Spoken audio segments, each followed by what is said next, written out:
جی بسم اللہ الرحمن الرحیم۔ السلام علیکم ناظرین، میں ہوں آپ کا میزبان انور حسین بولانی۔ آپ اس وقت دیکھ رہے ہیں بولانی نیوز۔ ناظرین، آپ کو بتاتے چلے کہ اس وقت جس ادارے میں ہم موجود ہیں وہ جو ہے لوگوں کی مسیح بنا ہوا ہے اور بے سہاروں کے لیے سہارا بنا ہوا ہے الخدمت فاؤنڈیشن۔ یقیناً آج ہمیں ایک اور بہت بےحد خوشی ہو رہی ہے کہ اس وقت الخدمت فاؤنڈیشن کی آفس میں جو اس وقت وزٹ کے لیے آئے ہوئے ہیں شیخ محمد انور صاحب، جو کہ مرکزی صدر پریم یونین کے، اس وقت وہ الخدمت فاؤنڈیشن کے دفتر جو ہے تشریف لا چکے ہیں۔ تو اس سلسلے میں مزید ان سے اس حوالے سے بھی جانا چاہیں گے کہ ہمیں کافی جو ہے نا اس طرح کا میسیجز بھی آ رہے تھے اور اس حوالے سے ہمیں کافی جو سننے کو بھی مل رہے تھے کہ یقیناً یہاں کی جو ملازمین ہیں ان کی بھی مشکلات ہیں، اور اس حوالے سے عالیہ سیلاب کے حوالے سے ٹرینیں بھی جو کافی علاقوں میں اس طرح کا ٹریک تھی جو ہے نا تباہ ہونے کی وجہ سے اب تک بحال نہیں ہوئی، اس حوالے سے ان سے بھی ہم مزید جانا چاہیں گے۔ سب سے پہلے سر شیخ صاحب آپ کا شکریہ وقت دینے کا۔ السلام علیکم جی، آپ ٹھیک ہیں؟ خیریت سے ہیں؟ الحمدللہ شیخ صاحب، بہت شکریہ، آپ نے آج ماشاء اللہ کیسی ادارے کی وزٹ کی۔ یقیناً یہ داس کے مستحق ہے، کیونکہ عالیہ جو سیلاب ہے یا جس سے بھی ڈیزاسٹر آئے تھے ان میں جو ہے نا وہ وقت پیش رہے ہیں، تو یقیناً یہ بہت ہی اچھی بات ہے۔ تو شیخ صاحب آپ سے یہ بھی جاننا چاہیں گے کہ آپ نے آج ماشاءاللہ الخدمت فاؤنڈیشن کے آفس کا دورہ کیا، آفس دورہ کرنے کا آج مقاصد ہمیں بتائے کہ آپ کا آنے کا مقصد کیا تھا؟ دیکھیں جی، میں جمیل کرد بھائی کے پاس آیا ہوں، ان سے میں نے درخواست کی ہے، پہلے بھی کی تھی، لاہور سے بھی انہوں نے ہمارے پر بڑی شفقت کی تھی۔ جس دن جب یہ ٹرین بحال ہو رہی تھی جعفر ایکسپریس، جو کہ خاصے عرصے سے بند تھی، تو میں نے ان کو کہا کہ ہمیں اسٹیشنوں کے لیے کم از کم 4 واٹر کولر دیں، الیکٹرک کولر دیں۔ تو میں بڑا احسان مند ہوں، مشکور ہوں الخدمت فاؤنڈیشن بلوچستان کا اور جمیل کرد بھائی کا۔ انہوں نے ماشاءاللہ 2 مچ اسٹیشن پر وہاں پر فوری طور پر 2 کولر جو ہیں لگوا دیے الیکٹرک کے، اور 2 کولر یہاں یہ کوٹا اسٹیشن کے لیے دیے۔ تو آج جب میں ان کے پاس آیا تو میں نے کہا جی آپ نے پہلے بھی ہمارے ریلوے ملازمین کو راشن دیا ہے، تو براہ کرم میں آیا ہوں تو مزید راشن آج ہمارے لیے کو ارینج کریں۔ تو میں ان کا بڑی شکر گزار ہوں کہ انہوں نے 300 بیگ، جو کل ہم یہاں پر کوٹا ریلوے اسٹیشن کے قریب ہمارا ہاکی اسٹیڈیم ہے، اس کے اندر انشاءاللہ ہم ریلوے ملازمین میں ریلوے کے کلیوں کے اندر 300 بیگ کل ہم راشن کا تقسیم کریں گے۔ اور پھر میں نے ان سے ایک اور درخواست کی کہ جی دور دراز ہمارا ایک شیلا باغ کا علاقہ ہے جہاں پر ہمارے بڑے پسماندہ غریب لوگ رہتے ہیں، گینگ مین۔ تو میں نے ان سے کہا کہ میری تو آپ سے درخواست ہے آپ ساتھ بھی چلیں اور وہاں پر چل کے ہم تقسیم بھی کریں۔ تو 100 بیگ انہوں نے وہاں کے لیے بھی ہمیں دیے ہیں اور انشاءاللہ کل میرے ساتھ بھی جا رہے ہیں۔ تو سچی بات ہے، میں دل و جان سے ان کا شکر گزار بھی ہوں، احسان مند بھی ہوں۔ اس کے ساتھ ساتھ میں نے ان سے کہا کہ ہمارے پاس اسٹیشن پر جو ویل چیئر نہیں ہے، تو انہوں نے کہا کہ 4 پہلے فوری طور پر میں آپ کو 4 ویل چیئر دے دیتا ہوں، تاکہ آپ کا اسٹیشنز کے اوپر جو مسافر آتے ہیں جن کے پاس جو ضعیف ہیں یا جو نہیں چل سکتے، ان کے لیے انہوں نے 4 ویل چیئر کا وعدہ کیا، اور انشاءاللہ یہ کل صبح تک وہاں اسٹیشن پر ہمارے پاس پہنچ جائیں گی۔ کہ اب تک الحمدللہ 1000 ریلوے ملازمین کے اندر، کلیوں کے اندر ہمارے جمیل کرد صاحب جو ہیں الخدمت فاؤنڈیشن جو ہے 1000 ملازمین میں یہاں پر بلوچستان میں یہ تقسیم کر چکی ہے، جن سے ہرنائی کے میں انہوں نے تقسیم کیا، مچ میں جا کے تقسیم کیا، دال بندین جیسے دور دراز علاقے میں جا کے انہوں نے وہاں پر لوگوں میں راشن تقسیم کیا۔ یقیناً سر یہ تو ماشاءاللہ ملازمین کے لیے گڈ نیوز ہے، جیسے آپ جیسے ان کے لیے ایک خیر خواہ ہو، یقیناً آپ جیسے ایک ان کے لیے اقدامات اٹھانے والی ہو تو ان کے لیے بہت ہی اچھی بات ہے۔ یقیناً ظاہر سی بات ہے، یہ ریلوے ملازمین بھی ایسے بندے ہیں جو کہ انتہائی غریب گھرانے سے تعلق رکھتے ہوں گے کہ ان کے لیے آپ نے اس طرح کا اقدامات اٹھا رہے ہیں الخدمت فاؤنڈیشن کے ساتھ مل کر، ان کے ساتھ ملاقات کر کے ان کے لیے راشنز اور دیگر جو ضرورت زندگی ہے ان کے لیے جو ہے نا آپ بندوبست کریں، یقیناً بہت اچھی بات ہے۔ اچھا شیخ صاحب، آپ سے ایک اور بھی جاننا چاہیں گے کہ یقیناً ہمیں بہت سی ایسے میسیج موصول ہو رہے ہیں، سننے کو بھی ملے تھے کہ کیا یہ درست ہیں کہ ریلوے ملازمین کی تنخواہیں بھی ادا نہیں ہو رہی؟ تو واقعی ہی بڑی بری حالات ہیں پاکستان ریلوے کے، جہاں پورے ملک کے حالات خراب ہیں۔ ظاہر ہے پاکستان ریلوے بھی اسی ملک کا یہ جو ہے ادارہ اسی ملک کا ایک حصہ ہے۔ تو اس ٹائم کافی مشکلات کا ہم شکار ہیں ریلوے میں، اور ہمارے ملازمین کو بر وقت تنخواہیں نہیں مل رہی، ریلوے کے پاس پیسہ نہیں ہے، اور حکومت دیکھیں اس ٹائم ہماری جو یہ پوزیشن بنی ہے، ہم بہت بہتر حالات میں چلے گئے تھے۔ آج ہماری اگر یہ پوزیشن بنی ہے تو ماضی کی حکومت نے ریلوے کے اندر جو ہے نا خاصا ہمیں ایک دم پیچھے لے گئے ہیں۔ یہ جو حکومت آئی تھی، سواتی صاحب جس کے ہمارے منسٹر تھے، ظاہر ہے ان کا وین نہیں تھا، انہوں نے کافی ریلوے کو ہمارے ڈکلائن کر دیا تھا۔ تو تھوڑی سی بہتری کا سفر شروع دوبارہ ہوا تھا سعد رفیق صاحب کے آنے کی وجہ سے، لیکن پھر ایک دم جو سیلاب نے اور بارشوں نے نقصان پہنچایا، جس کی وجہ سے ٹرین آپریشن بند رہا ہے, آمدن ختم ہو گئی, تو اس کی وجہ سے آج یہ ہمیں دن دیکھنے پڑ رہے ہیں. اور میں درخواست کروں گا اس ملک کے وزیر اعظم صاحب سے, وزیر خزانہ صاحب سے, کہ جناب پاکستان ریلوے ایک دفاعی ادارہ ہے, ایک فلاحی ادارہ ہے, پاکستان آرمی کا انحصار سارا اس ادارے کے اوپر ہے. ہم دیکھیں, آپ میڈیا سے آپ کا تعلق ہے, ہم آپ کو میڈیا والوں کو 80% ڈسکاؤنٹ دیتے ہیں ٹکٹ میں, ہم بلائنڈ کو فری ٹریول کراتے ہیں, ہم پاکستان کے کھلاڑیوں کے لیے 80% رعایت دیتے ہیں, نرسز کو 80% رعایت دیتے ہیں. کبھی سنا آج تک پاکستان بابڈا نے کسی مسجد کو بل فری کیا ہو؟ تو جب ہم فلاحی ادارہ ہیں, اور پھر پاکستان ریلوے ایک وحدت کی علامت ہے. پاکستان ریلوے کا ایک ڈبے میں اگر آپ ٹریول کریں تو آپ کو اس کے اندر چاروں صوبوں کی عکاسی نظر آتی ہے. تو اس کے اوپر اسپیشل کنسیڈر کرنا چاہیے گورنمنٹ آف پاکستان کو, تبھی یہ ادارہ کھڑا ہوگا, ادروائز یہ ادارہ بہت مشکل ہے کہ چل سکے. اچھا شیخ صاحب, ایک ملازم فار ایگزامپل اپنی پوری زندگی اسی کے لیے لگا کر ریلوے کی بحالی کے لیے, ریلوے میں کام کرنے کے لیے, لوگوں کو فیسیلیٹ کرنے کے لیے, لیکن وہ کام کرتے کرتے ریٹائر ہو جاتے ہیں. اس کے بعد وہ ریلوے کے ریٹائرڈ ملازم ہوں یا بیوہ ہوں, سنی میں یار ان کی بقایا جو واجبات رہ چکے وہ ادا نہیں کیے جا رہے, کیا یہ بھی بات درست ہے سر؟ بالکل آپ نے صحیح بات کی ہے, بالکل درست بات ہے. مجھے دیکھیں میرے سامنے عجیب سا منظر آ رہا ہے. ایک طرف اللہ پاک کہتا ہے القاسب حبیب اللہ, مزدور اللہ کا دوست ہے. ایک طرف اللہ پاک کہتا ہے کہ یتیموں اور مساکین کا جس نے حق مارا اس کی کوئی نجات نہیں ہے. واقعی ریلوے میں یہ ستم بہت زیادہ ہے. 2 سال ہو گئے ہیں ریلوے ملازمین کو, تیسرا سال شروع ہونے والا ہے. جو ریٹائر ہو گئے ہیں ان کو واجبات نہیں ملے. جو بیوائیں جو ہیں جن کے ہسبینڈ دوران ڈیوٹی فوت ہو گئے ان کے بھی واجبات نہیں مل رہے. نواز شریف صاحب کی حکومت ہے نا, تو نواز شریف صاحب ہی اپنے دور میں, پچھلے دور میں پی ایم پیکج لے کر آئے تھے 2007 میں, لیکن وہ پی ایم پیکج پہ عمل درآمد نہیں ہو رہا. اس کے اندر جو سہولتیں دی گئی تھیں کہ آن ڈیوٹی ملازم جو ہے فوت ہو جائے گا اس کو اتنی امداد دی جائے گی, اس کے بیوہ کو اتنی امداد دی جائے گی, اس کے بچوں کی کفالت کے لیے کسی چیز پہ عمل نہیں ہو رہا. تو یہی وجہ ہے کہ آج ریلوے میں خیر و برکت ختم ہے. اچھا ملک کے اندر بھی نہیں. شیخ صاحب آپ سے یہ بھی جاننا چاہیں گے, ظاہر سی بات ہے جعفر ایکسپریس ہے اس وقت جو ہے وہ بحال ہو چکی ہے, گڈ نیوز ہے.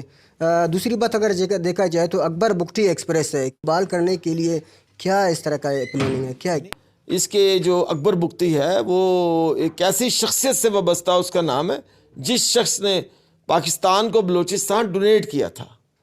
تو اس کی ٹرین کو واقعی بالکل بحال ہونا چاہیے. آپ دل چھوٹا نہ کریں, انشاءاللہ بہت جلد بحال ہوگی. ہم اسلام کی لاج رکھیں گے. اچھا سر, ایک اور بھی آپ سے یہی کوشچن ہے کہ اکثر ریلوے میں جو ٹرین میں یقیناً جو سفر کرنے والے لوگ ہوتے ہیں وہ یقیناً بہت ہی محنت اور دیڑیدار طبقے سے ہوتے ہیں, مزدور ہوتے ہیں. یقیناً وہ جیسے بسیز ہوتے ہیں کہ کرایہ بڑھنے کی وجہ ان کے سفر نہیں کر سکتے ہیں. اگر اس میں سفر کر رہے ٹرین میں, یا کہ آج کل ہمیں یہ بھی سنے کہ ریلوے ٹرین ہے جو ان کی کرایہ بڑھا دی گئی ہے, تو کیا ان غریب مساکین مشکلات کی جو مشکلات ہیں, مشکلات کو آسانی پیدا کرنے کے لیے کیا اقدامات ہیں؟ نہیں, آپ نے اچھی بات کی ہے. بات یہ ہے کہ ایک تو آپ دیکھیں کہ فیول کتنا مہنگا ہو گیا, پیٹرول کہاں چلی گئی, بجلی کا ریٹ کہاں چلا گیا, اور ڈیزل بہت زیادہ مہنگا ہو گیا. اس کی بھی وجہ سے اور کچھ کی وجہ سے بھی جو ہے پہلی دفعہ یہ ریلوے میں اتنا کرایہ بڑھا ہے.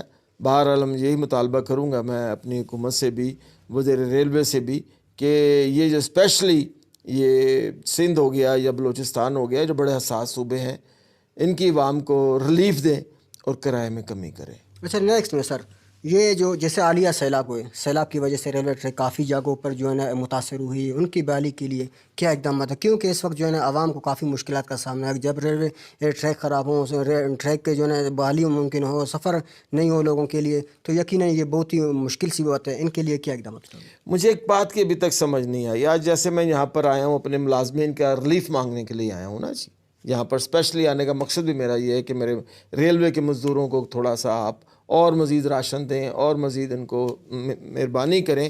اور انہوں نے کہا کہ شیخ صاحب انشاءاللہ ہم ایسے ایس او پی بنائیں گے کہ آپ کی جو بیوائیں ہیں ان کو وہ سلائی مشینیں دی جائیں. آپ کے جو ریلوے کے آن ڈیوٹی ملازم جو ڈیتھ ہو گئی ہے, جو شائننگ بچے ہیں, ان کے ہم اسکالرشپ بھی دیں گے. تو میں نے ان سے خاصی محنت سماجت کی ہے اور انہوں نے میری بات پر ہمدردی کا بھی اظہار کیا ہے. پھر وہی بات ہے کہ وکٹم ہے ہم سیلاب کے, اس بات کو حکومت کیوں نہیں مان رہی کہ ہم بھی سیلاب کے متاثرین ہیں پاکستان ریلوے.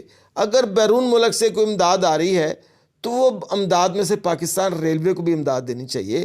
بے نظیر انکم سپورٹ ہے, احساس پروگرام ہے. کیا ریلوے ملازمین وکٹم نہیں ہے؟ ریلوے ملازمین کی تو آج ان علاقوں میں یہ حالت ہو گئی ہے, یہ تو زکوٰۃ کے مستحق ہے. تو حساس پروگرام میں سے, بے نظیر انکم پروگرام میں سے فوری طور پر ریلوے کی مدد کی جائے. آپ یہ دیکھیں پاکستان ریلوے کو پاکستان کی حکومت ٹوٹل سالانہ 3500 روپے دیتی ہے, پھر اس کے بعد کہتی ہے کہ جب آپ خود ریلوے کو چلا لیں, جبکہ NH جو نیشنل ہائی وے اس کو 250 ارب دیتی ہے. تو یہ تضاد کیوں ہے؟ ریلوے کو کیوں اہمیت نہیں دی جاتی؟ دیکھیں ریلوے کو ان کو اہمیت دینی چاہیے. ان کی ساری فوکس موٹر وے پر ہے, NHA کے اوپر ہے, ہائی وے کے اوپر ہے. ریلوے کے اندر ان کو انویسٹمنٹ کرنی چاہیے. انویسٹرز کو پاکستان آنے کی دعوت دینی چاہیے. وہ اپنے لوکوموٹیو لے کے آئیں, اپنی کوچز لے کے آئیں, تاکہ ریلوے کا ٹریک بحال ہو. ریلوے کا ٹریک 24 گھنٹے میں سے تقریباً 23 گھنٹے خالی پڑا ہوا ہے. جیسے ہی آپ کا بلوچستان کا سیکشن ہے, تو یہاں میں درخواست کروں گا اپنی وزارت ریلوے سے, خواجہ سعد صاحب سے, وزیر اعظم صاحب سے, کہ آپ انویسٹرز کو دعوت دیں پاکستان میں, وہ آئیں ان سیکشنوں پر. جتنے بند سیکشن ہمارے پڑے ہیں یا مین لائن ہے, اس کے اوپر ٹرینیں چلائیں. جب وہ ٹرینیں چلائیں گے, جیسے دیکھیں نا ایئرپورٹ ہے, سول ایویشن, دنیا کے جہاز آتے ہیں وہاں پر ٹیکس پے کرتے ہیں اور فیول لے کے چلے جاتے ہیں. اسی طرح ہمارے ٹریک کو یوٹیلائز کیا جائے, انویسٹرز کو بلایا جائے, اس سے پاکستان کے عوام کو روزگار بھی ملے گا, پاکستان ریلوے کے حالات بھی بہتر ہوں گے. یہ تو کوئی حل نہیں ہے نا کہ جی وہ لاس میں جا رہے تو ٹرینیں بند کر دیں. بھئی یہ جو انگریز نے یہ ٹریک بچھایا تھا, ہم تو اس ٹریک کی آج تک حفاظت نہیں کر سکے, تو نیا ٹریک بچھانا تو ناممکن ہے ہمارے لیے. تو آپ کا صحیح سوال ہے, ان کو چاہیے ان سیکشنوں کے اوپر ٹرینیں بھی چلائیں تاکہ ریونیو اکٹھا ہو اور ریلوے کے ملازمین کی حالت زار بہتر ہو سکے. اچھا, نیک سر الخدمت فاؤنڈیشن کے اقدامات کے حوالے سے کیا کہیں گے؟ یقیناً اس طرح کا جیسے سیلاب آئی, سیلاب بالخصوص بات کروں کہ بلوچستان کے ویسے کہتے ہیں کہ پسماندہ صوبہ ہے, لیکن پسماندہ صوبے سے علاوہ کے عرض کے اس وقت جو ہے سیلاب آئے تو کافی متاثر ہوئے علاقے. اس وقت الخدمت فاؤنڈیشن ہر جگہ میں کام کرنے میں نظر آئے, تو اس وقت آپ بھی یہاں پر تشریف لا چکے ہیں. ان کی خدمات کے حوالے سے نیکسٹ میں آپ کا کیا میسج؟ دیکھیے جی, میری تو آنکھوں میں اس ٹائم بھی وہ جب آپ نے بات کی ہے تو ایک دم پانی اترا ہے کہ مجھے بتایا بھائی جان نے کہ ایک یہاں پر دشت ہمارا قریب ترین علاقہ ہے, تو کہنے لگے شیخ صاحب وہاں سے کچھ لوگ گھروں میں بھاگے ہیں کہ گھروں کو خالی کر دو, پانی آ رہا ہے اوپر سے پہاڑوں سے. تو کہنے لگے کہ گھروں سے چند لوگ نکل کر بھاگ کی طرف بھاگے ہیں, باقی سینکڑوں لوگ اور سینکڑوں جانور جو ہے نا اس پانی کے اندر بہہ کے چلے گئے ہیں. تو میں نے پوچھا ہے کہ اب تک ماشاءاللہ بتا رہے ہیں کہ 1 ارب روپے سے زیادہ ہم ریلیف لوگوں کو دے چکے ہیں, اور ایسے علاقوں میں جا کر کہہ رہے ہیں کہ ہمیں تو کہنے لگے بتا رہے تھے کہ ہم تو ذہنی طور پہ تیار ہی نہیں تھے.